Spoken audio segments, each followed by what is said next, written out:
Let's continue by taking a look back at Sean Connery's fifth Bond film, or what I call the first in Sean Connery's trilogy of final Bond films.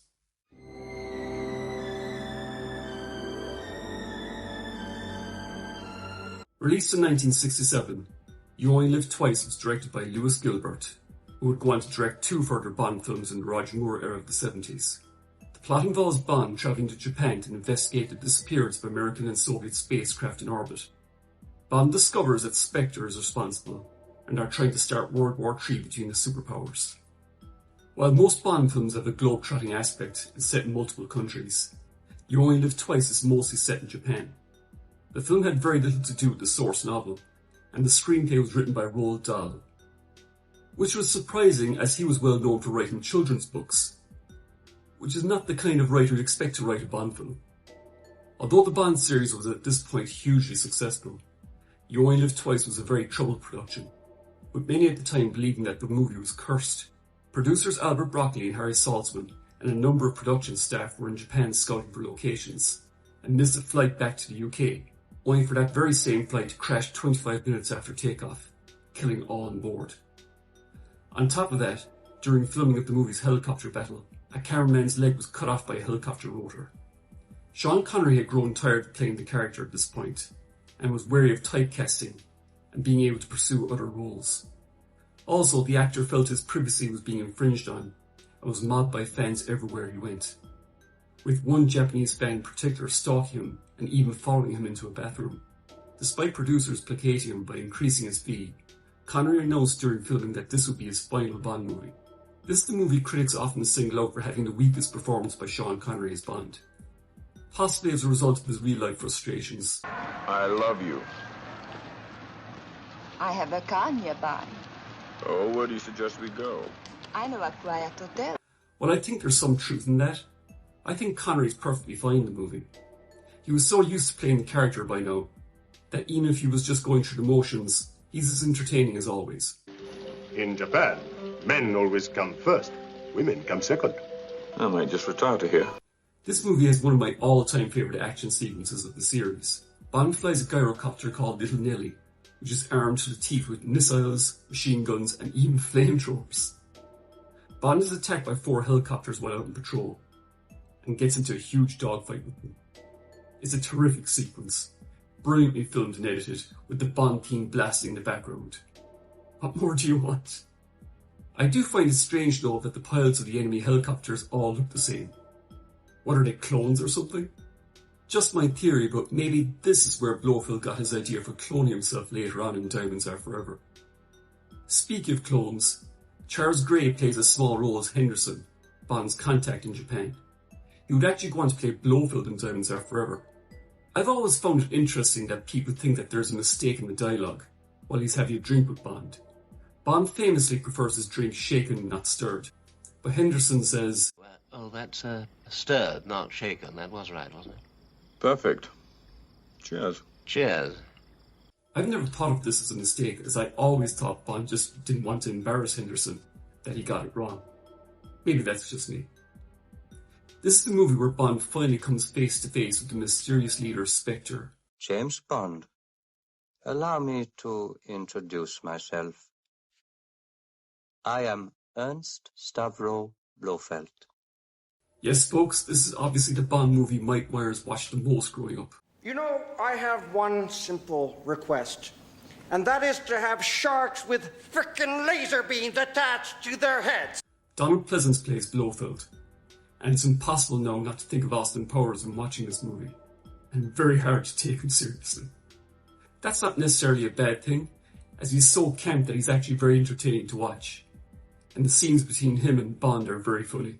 The firing power inside my crater is enough to annihilate a small army. You can watch it all on TV. While I prefer the more serious and classy Blofeld played by Telly Savalas in On Her Majesty's Secret Service, I think the Donald Pleasance interpretation suits the tone of this film. What I only noticed recently after watching this film many times over the years is that he doesn't actually blink once. Interestingly, this was a late recast, as filming had begun with a different actor, Jan Werich, playing Blofeld. After several days though, it was obvious that he just didn't suit the role and was recast with Pleasance. This is the movie where the series started heading in a pure fantasy direction, with its outer space sequences featuring spaceship devouring rockets and its giant volcano lair, the latter of which is an incredible set. It's absolutely huge, featuring a working monorail and helipad, and was constructed inside Pinewood Studios at great expense. Total cost? $1 million. This is the site where the film has its massive final battle between Spectre forces and an army of ninjas. This still looks incredible to this day, and you can clearly see it's really Connery getting into the action here. The Bond girls in this movie are a mixed bag, to be honest. Akiko Wakabayashi plays Aki, a Japanese agent who Bond teams up with. She's actually a really good character and should have, in my opinion, been the main Bond girl. Unfortunately, she's killed off, and Bond is then teamed up with Kissy Suzuki, played by Mia Hanna. In my opinion, Aki was a much better character, played by a much better actress. And I really think both characters should have just been combined into one, and played by Wakabayashi. The biggest flaw of the film, though, is an absolutely ridiculous subplot of Bond going undercover as a Japanese fisherman. He gets plastic surgery to fit in with the people on the island, and he just looks absolutely ridiculous. This disguise wasn't going to fool anybody. There's not one, but 2 assassination attempts on Bond while he's on the island. How did they see through his incredible disguise? Overall though, You Only Live Twice is a highly entertaining Bond adventure.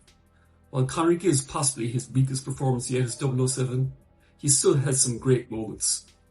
And the film has plenty of action, humour and spectacle to keep you entertained.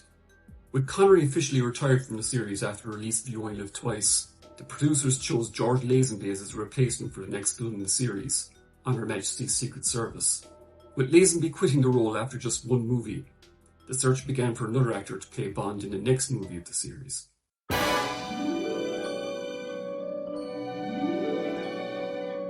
Released in 1971, Diamonds Are Forever was directed by Guy Hamilton, returning for the first time since Goldfinger.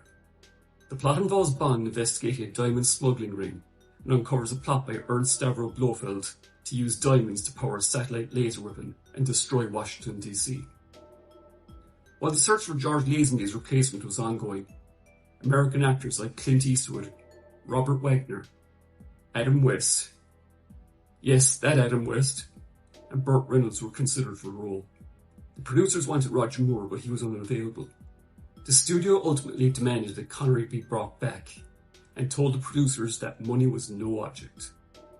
Connery then agreed to return for what was then the record amount of $1.25 million, and the guaranteed funding of 2 films of his choice. Diamonds Are Forever was an attempt to recreate the success of Goldfinger, right down to the mostly American setting. Guy Hamilton returning to direct, and there was even serious discussion at one point for the villain to be Goldfinger's twin brother, with Gert Frobe set to return. This idea was wisely changed, with Bond's old enemy Blofeld returning instead. Coming off the relatively grounded and realistic On Her Majesty's Secret Service, the tone of Diamonds Are Forever is, well, very camp. This movie isn't really a spy thriller, and actually plays more like a comedy more than anything else. The movie doesn't reference the events of On Her Majesty's Secret Service, which is strange considering Bond's wife was killed at the end of that movie. The pre-credits sequence is Bond trying to track down Blofeld, and I suppose it can be seen as him looking to get revenge for Tracy's death. It all seems to be played for laughs though.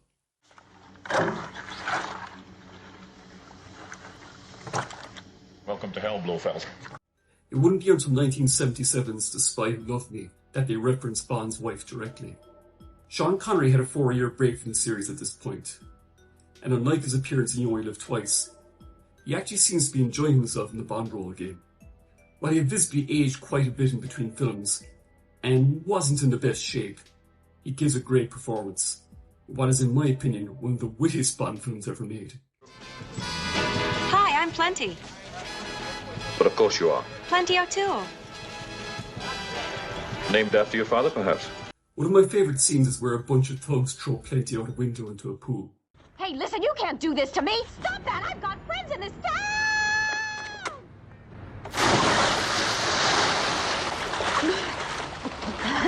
Exceptionally fine shot.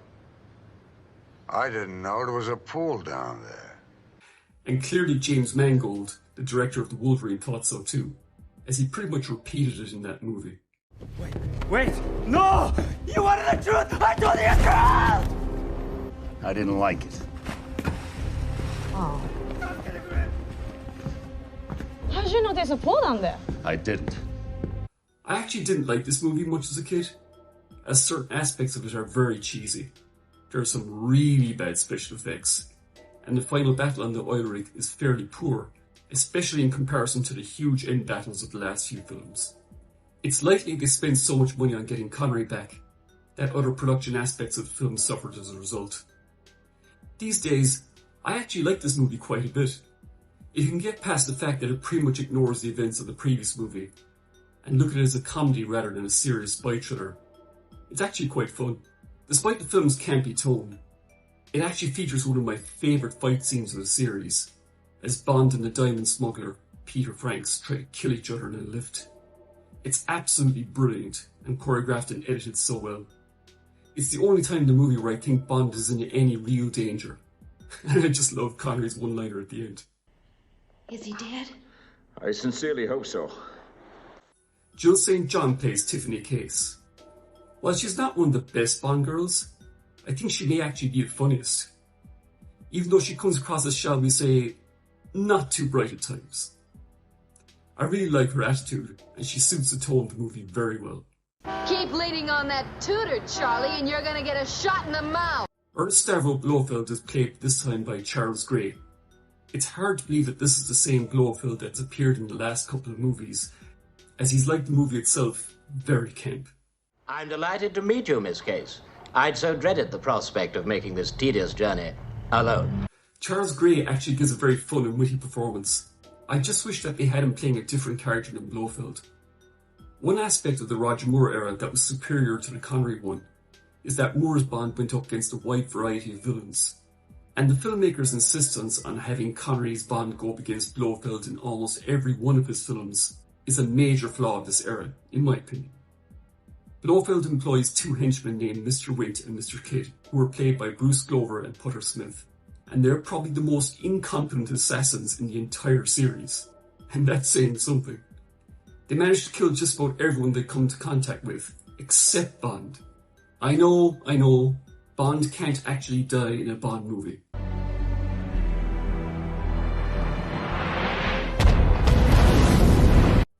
Well, most of the time. But they just knock Bond out unconscious twice, and on both occasions, just leave him somewhere and don't bother to make sure he's dead. A pair of them have some funny scenes and dialogue though. Mr. Wint and Mr. Kidd are a gay couple, by the way, proving that as far back as 1971, the series was very progressive in terms of its LGBTQ+ representation.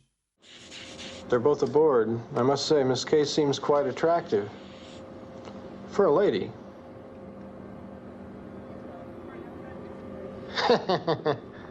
One of the funniest scenes of this movie, for me anyway, is a chase where Bond drives a moon buggy to escape from his pursuers. This is one of the most ridiculous action scenes of the entire series, and plays like something out of a Roger Moore Bond movie than a Connery one. I really like it though, and John Barry scores it like something out of a Scooby-Doo cartoon. And who says that Roger Moore was the first Bond to go into space? There's also a genuinely exciting car chase on the streets of Las Vegas. There's a very famous continuity mistake in this chase, as Bond drives his car on two wheels through a narrow alley. It goes in on one side, but comes out on the opposite side. They fixed this slightly in editing by including a close-up of Bond to make it look like he made the car switch sides. Overall, Diamonds Are Forever is a very silly Bond movie. While it may in fact be Connery's weakest, it's still a lot of fun, and plays a lot better if you watch it as a follow-up to You Only Live Twice. While the film was very successful on release, the producers failed to persuade Connery to return for further films. It was his last appearance as 007 in the official series. When asked in an interview if he would ever return to the role of James Bond, Connery replied, "Never again."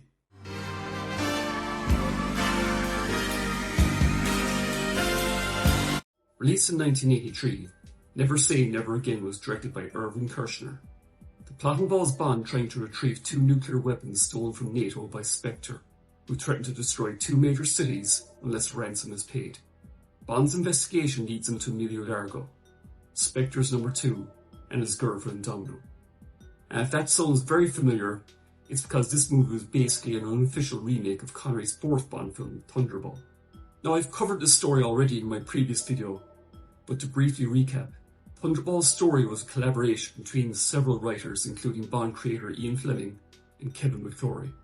A big legal case over rights to certain story elements, like Spectre, Blofeld, and the basic plot dragged on for decades, leading to McClory earning the right to remake the film.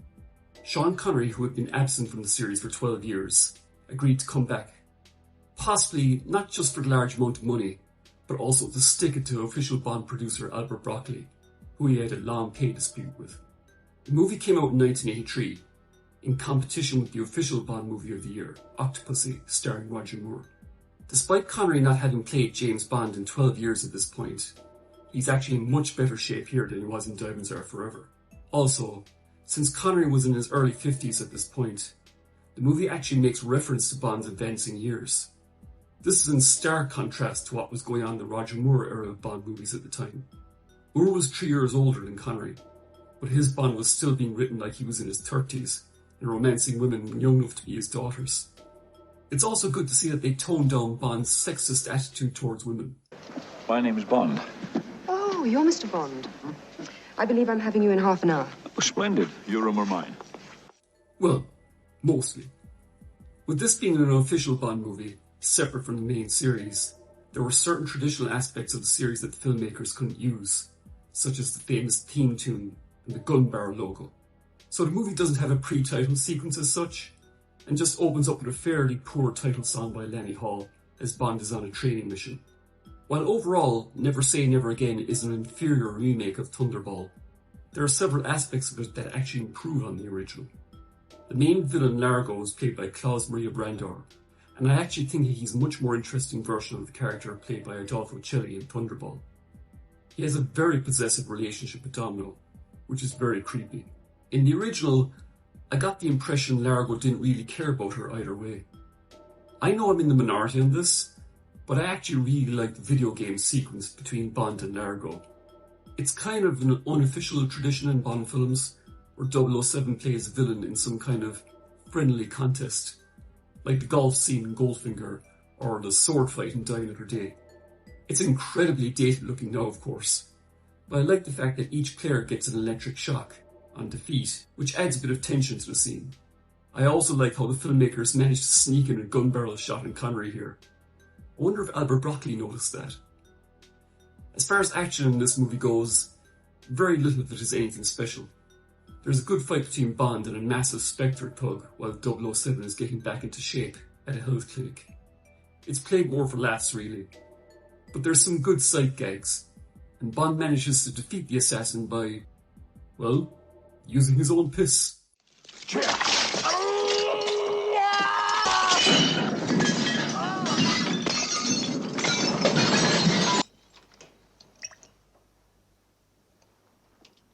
The best action scene in the movie is a terrific bike chase in France, where Bond, wearing a tuxedo of course, chases after Fatima Blush on his special Q branch issued motorbike.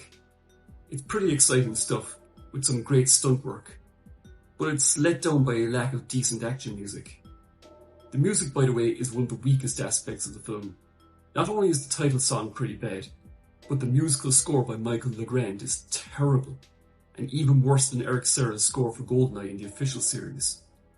It has this weird jazz thing going on, which is entirely inappropriate for the movie.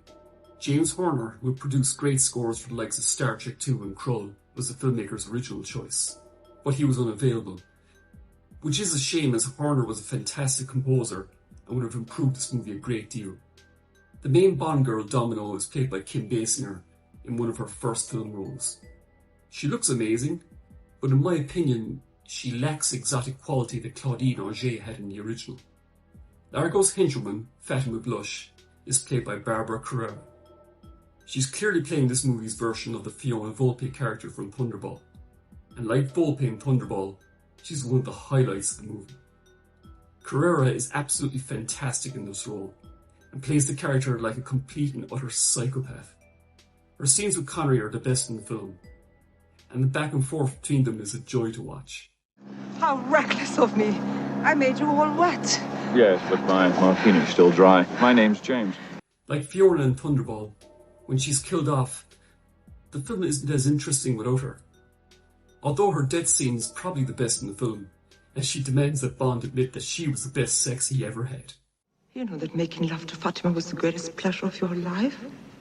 Well, to be perfectly honest, there was this girl in Philadelphia. Shut up! Interestingly, Barbara Carrera was the choice of the makers of the Bond film Octopussy, played title character in that movie. But she turned it down because she wanted the chance to work with Connery instead of Moore. What lets this movie down in the end, though, is how actually, well, cheap it looks, especially compared to Octopussy.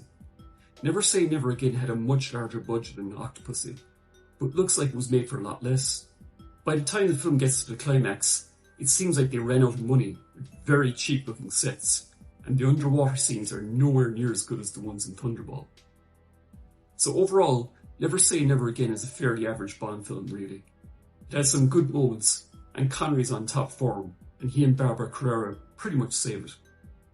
It's nowhere near as good as Thunderball, and its competing film Octopussy. It was a decent box office success, however. Interestingly, the final scene of Never Say Never Again plays like a meta-commentary on Sean Connery. Finally giving up the Bond role for good, as he retires to the Bahamas with Domino. The final shot breaks the fourth wall, with Connery giving a wink to the audience, which I think was a nice nod to the fans. And that would indeed be Connery's final Bond film for good. He did eventually return to voice the character in a video game adaptation of From Russia with Love in 2005. Connery, of course, would go on to have a great film career long after leaving Bond behind. He won an Oscar in 1987 for his terrific performance in The Untouchables, which led to a late career of huge blockbuster films like Indiana Jones and the Last Crusade, The Hunt for Red October, The Rock, and many more. Connery retired from acting in 2003 after the release of The League of Extraordinary Gentlemen and passed away in October 2020. So if I had to rank the Connery era of the James Bond films, I would rate them as 1. From Russia with Love, 2. Goldfinger, 3. Thunderball, 4. You Only Live Twice, 5. Dr. No, 6. Diamonds Are Forever, and 7. Never Say Never Again. And that is it for my look back at the Sean Connery era of the James Bond film series. Let me know in the comments who your favourite Bond actor was, and what's your favourite Bond movie. Thanks so much for watching this video. If you enjoyed it, please hit the like button, subscribe if you haven't done so already. Be sure to click that bell icon. That way, you'll be notified when I upload new content. Most importantly, I hope you all look after yourselves, and I'll see you all in my next video. Bye for now.